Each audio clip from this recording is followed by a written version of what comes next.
my beautiful fragrance family, Dustin here, fragrance fan. Go ahead and do me a solid and click that like, comment, and subscribe, and don't forget to hit that bell notification. And I'm just going to keep on giving you guys these budget-friendly fragrance reviews, that $40-ish and $100 range, and most of these are way less than that. And a good number of these you can pick up at your local rack stores.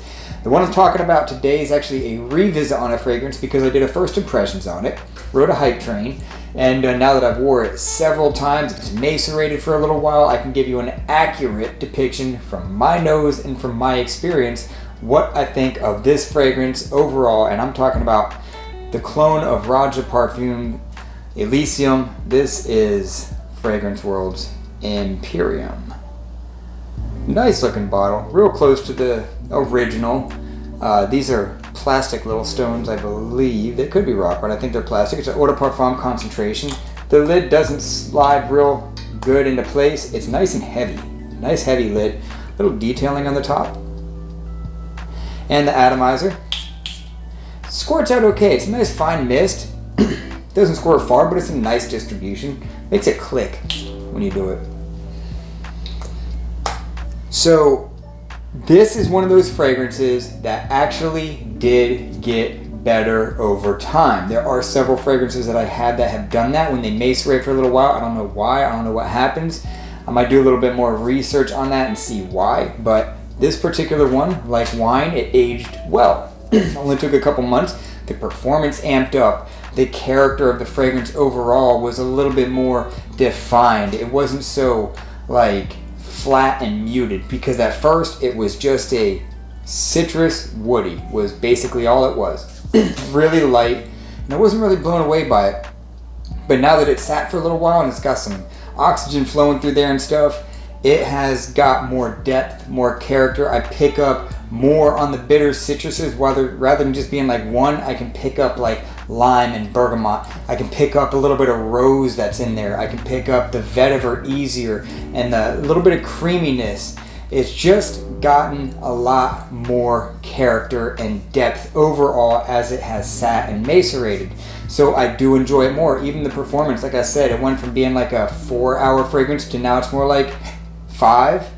On a good day, maybe 6. So for a fresh fragrance, it's actually putting out pretty well. Still not a heavy projector or anything like that, but this is the kind of fragrance that is in the category that will garnish compliments because it's extremely inoffensive. This is one of the, it's like a safe blind buy fragrance, honestly, because for being a clone of a very good clone of a niche fragrance, it's like niche fragrances often try to like almost reinvent the wheel and come out with like new ideas and just like things that might challenge your senses or something, but this didn't. This the Elysium did not. It's extremely good quality, and you know, it's well crafted, but the profile of the scent alone isn't that mind-blowing, but a great smelling fragrance nonetheless. So I can't knock the way it smells because it smells great.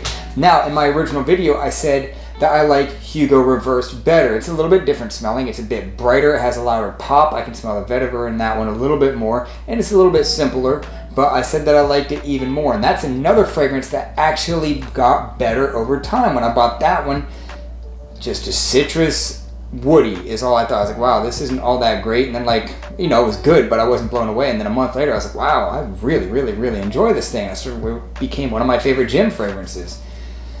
I still don't like it better than Reversed. It's very close as far as like on a rating scale, maybe even the same number, but I don't like it better. It's either as good or not quite as good, but it's definitely not better in my opinion. I really like the way that Reversed is. I like how it's sparkly up top. It's crisper up top. And it lasts even a little bit longer, but this is a good smelling fragrance. It really is. I can give it a 7 out of 10 because it's that good of a fragrance. Performance is average. Scent profile alone, 7. It's really nice. Inoffensive. It's not going to blow you away because it's some kind of crazy original idea or something like that, but it is a nice, bitter citrus, vetiver, woody, little bit of florals kind of fragrance. There's even a touch of creaminess. I'm not sure where that's coming from. Probably sandalwood, because that's in like a million different fragrances, and that can offer like a milky creaminess to the fragrance itself. So it probably has some of that in there. I don't smell any black currant. That could be maybe a little bit, but I don't smell it in this particular one, but I do pick up on some like rose along with the woodiness and the citruses. Good smelling fragrance. Good for any age range, all day long, summer, daytime, casual, beach vibes kind of a fragrance. Gym, just hot weather type of, like, almost refreshing smelling when you're hot. That's what kind of fragrance this is. It's not good to do well in the cold weather. So like I said, good across the board for any age, inoffensive, average performing, citrus, woody, floral, creamy fragrance. Just well done. It's funny, Fragrance World, that doesn't sound like it's from the United Arab Emirates. It sounds like it's an American made fragrance, but Fragrance World is from the Middle East. But what a parfum. And that is my final thoughts on Fragrance World's Imperium. With that, I'm out. Y'all be blessed, take care of yourself always, and until next time.